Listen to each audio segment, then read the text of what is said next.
As Indigenous women living on occupied territories, now known as Canada, who have survived over 500 years of attempted genocide, we declare, number 1, we, Indigenous women, will not allow anyone or anything to break the ties that bind us. Despite the impacts of colonialism, the racism, sexism, poverty, and violence that pervade our lives and communities, working to divide us both inside and out, we are profoundly aware of our connectedness to each other as women, to our ancestors, and to our land. No man, men, or external force will ultimately sever these ties. Number 2, our analysis of prostitution as a form of violence against women and as a system of colonialism is the result of over 5 centuries of resistance stories told to us by our grandmothers. This analysis is based on our life experiences, on the life experiences of our mothers, our sisters, and all our relations. It is based on theory and knowledge constructed collectively by Indigenous women.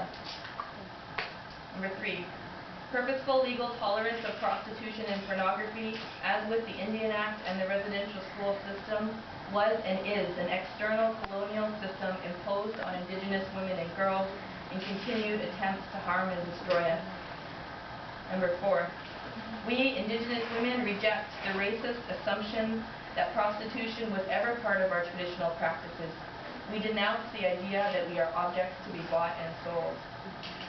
Number 5, we, Indigenous women, reject the capitalism that has resulted in the theft and destruction of our homeland and our environment.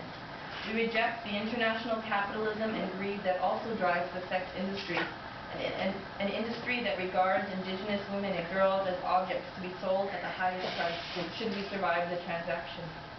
We reject the colonial terminology of sex work as it hides the racist, sexist, and classist realities of prostitution.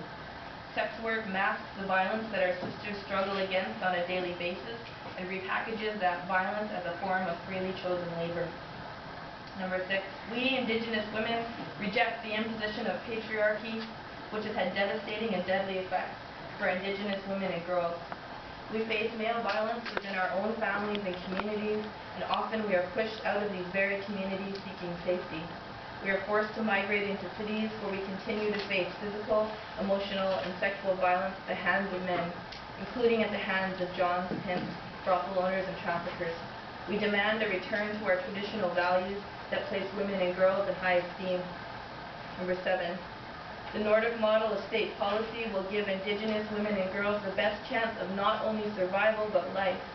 This model includes law reform that criminalizes the male demand for paid sex and decriminalizes prostituted women, offers comprehensive social programs to all women and girls, and educates the public about prostitution as a form of male violence against women. I lost my spot. We, Indigenous women, believe this model encourages true social change that works in our interest. Number 8? Are we on number 8? Okay, number 8. We, Indigenous women, reject the total decriminalization and/or legalization of prostitution as an acceptable solution to sexual violence. The total decriminalization and/or legalization of prostitution only encourages the racist and deadly male demand for access to the bodies of women and girls, with Indigenous women and girls being disproportionately targeted.